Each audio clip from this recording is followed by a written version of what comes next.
السلام عليكم ورحمة الله تعالى وبركاته. أهلا وسهلا بكم في فيديو جديد خاص دائما بدروس السنة الأولى، واليوم دروس الأسبوع السابع من البرنامج. إذا اليوم سأقدم لكم جميع المواد، يعني كل ما يدرسه التلميذ في الأسبوع السابع. أول شيء نبدأ به الأسبوع هو نص فهم المنطوق. إذا دائما في فهم المنطوق لدينا فهم المنطوق، ثم تعبير شفوي، ثم لدينا السياق، استعمال السياق، ثم لدينا الإنتاج الشفوي. كل هذا يدخل في مضمون فهم المنطق، يعني في ميدان فهم المنطق، يعني نستعمل التعبير في هذا الموضوع. إذا أول شيء هو نص فهم المنطوق. إذا نص فهم المنطوق سأقدمه لكم في يعني في فيديو خاص. نص فهم المنطوق اللي هو أدواتي المدرسية. إذا النص المنطوق دائما قلنا هو عبارة عن نص قصير تقوم بسرده الأستاذة باتباع يعني الإيحاءات والإشارات لكي يفهم المتعلم، ثم تطرح أسئلة، وبالتالي يستطيع المتعلم أن يفهم المغزى والقيم من هذا النص. إذا اليوم عندنا أدوات المدرسية بالنسبة لفهم المنطوق، لدينا بالنسبة للتعبير الشفوي، لدينا هذا المشهد اللي هو مشهد الأستاذة أو المعلمة مع التلاميذ تطلب منهم إخراج الأدوات. إذن فيشاهد المتعلم ثم يجيب عن الأسئلة أو يعبر يعني بتوجيه من الأستاذة. ننتقل إلى الصيغ. إذن الصيغ في هذا النص أو من خلال النص المنطوق نستخرج الصيغ. إذا عندي ولي، وليس عندي، وليس لي. إذا هذه العبارات أو الصيغ سوف نستعملها في جمل دالة. هذا إذا استعمل عندي، لي، عندي كراس جميل، أنا ليس لي أقلام ملونة. إذا هذا من خلال النص استخرجنا هذه الجمل. ثم ننتقل إلى الإنتاج الشفوي. إذا الإنتاج الشفوي ينطلق دائما من نص المنطوق وأيضا المشهد وأيضا الصيغ، نستعمل فيه الصيغ. إذا ويقوم المتعلم بمسرحة الأحداث، يعني يقوم بإعادة النص المنطوق على يعني بطريقته الخاصة، ويستخدم أيضا فيه يعني نقولوا نستدعي أحد التلاميذ، ويقوم أيضا هو بمسرحية قصيرة يعبر فيها عما فهمه من النص، ويطبق على نفسه يعني كأنه أستاذ والأطفال تلاميذ، ويأمر بإخراج الأدوات، وبالتالي يستطيع أن يكون مسرحية قصيرة. هذا بالنسبة للنص المنطوق. إذا أو ميدان النص المنطوق، ميدان فهم المنطوق. ننتقل إلى حصة القراءة. قبل ذلك لدينا القراءة يعني فيها 3 أجزاء، يعني قراءة إجمالية، قراءة الحرف الأول، وقراءة استخراج الحرف الثاني أو اكتشاف الحرف الثاني.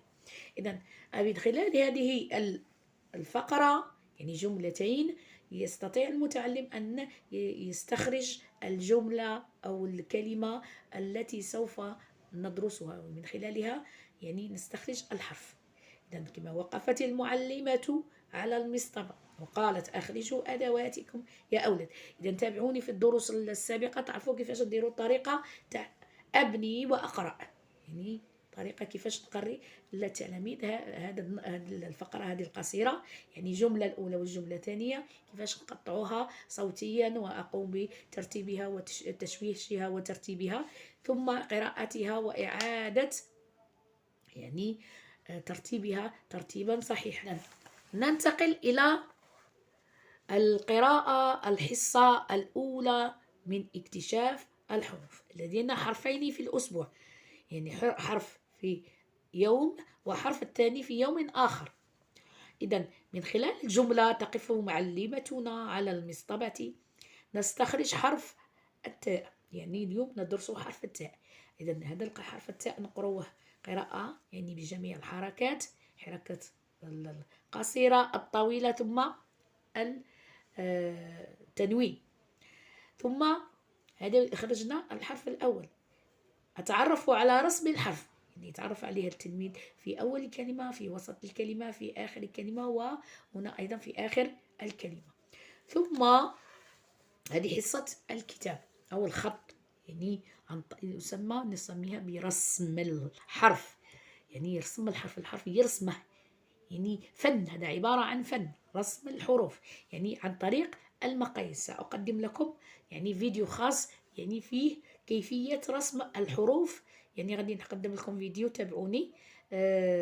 في حرف الميم، الراء، الباء واللام والتاء والدال. إذا هذه الأسابيع اللي فاتوا غادي نقدمهم لكم في فيديو خاص.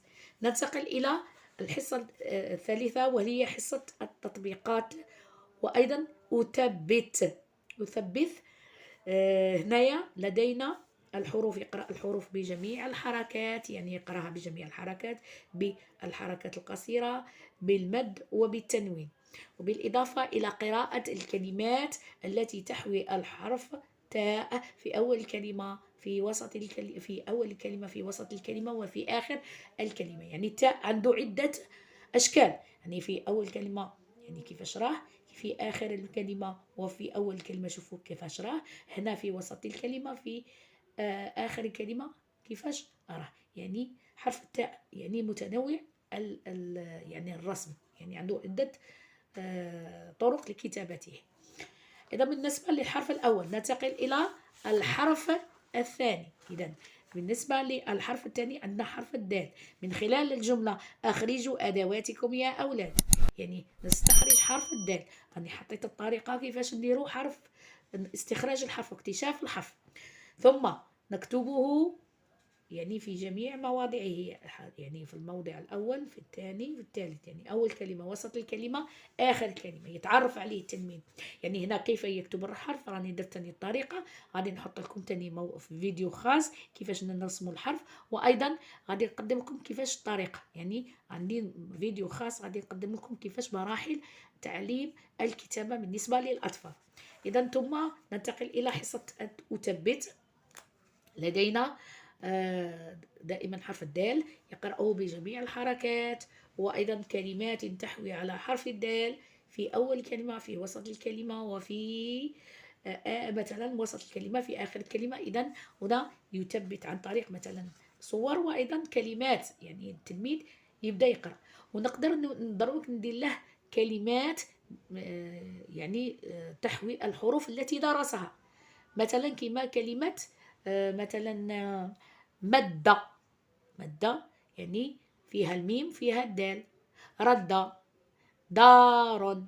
إذا هذه كلمات فيها حرف الدال، وأيضا فيها حروف سابقة، يعني وين يحاول نعلمو التلميذ أنه يبدأ يلصق الكلمة، يلصق الحروف باش يشكل لنا كلمة. إذا هذا بالنسبة للتطبيقات. لدينا أيضا كتاب النشاطات، نشاطات اللغة العربية، يعني فيه تمارين. التمارين هذه تتابعة لحصة التطبيقات، يعني أثبت، في حصة أثبت. إذا كل حرف عنده تمرين خاص به. وتقدر الأستاذة أيضا تجيب مطبوعات، يعني رانا قاعد نخدموا بهذه الطريقة، رانا نجيبوا مطبوعات يعني خاصة، يعني باش نكيفوا التمارين على حسب مستوى المتعلمين. ننتقل إلى بالنسبة لحصة الإدماج. يعني هنا فيها بعد الحصة كاين إملاء المنظور، يعني نملي عليه مجموعة من الحروف، نملي عليه مجموعة من الكلمات، يعني الكلمات البسيطة التي فيها حروف درسها من قبل، يعني نكتب له كلمات على السبورة وهو يعاود يكتبها، يعني بلا ما يشوفها، يعني نكتبها له نقراها له جيدا ثم نعاود. يعني بعد ندير لكم ثاني الطريقة كيفاش نديروا حصة الإملاء. ننتقل إلى التربية الإسلامية. إذا التربية الإسلامية لدينا صورة الناس، يتعرف على الصورة، يفهم معناها، ويستظهر هذه الصورة يعني استظهارا سليما، يعني خالي من الأخطاء الإملائية. ثم نفهم هذه، نستعين دائما بالله لأنه هو الذي يحمينا ويحفظنا. إذا هنا هذه الجملة لازم التلميذ يتعلمها ويحفظها، يعني يفهم ما معنى الصورة.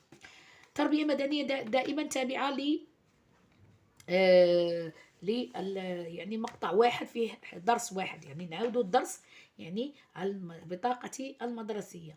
في الأخير غادي التلميذ غادي يصنع بطاقة مدرسية، إذن يعرف في البطاقة المدرسية ماذا يوجد: الاسم واللقب وتاريخ الميلاد والعنوان والصورة. إذا هذه بالنسبة للبطاقة المدرسية. ثم لدينا المحفوظات. إذا نص أو مقطوعة المحفوظات دائما لدينا مقطوعة في المقطع. إذا محفوظات لدينا مدرستي دائما استظهار، يعني يعاودوا نقروها له، نعاودوا التلميذ يقراها بالتنغيم.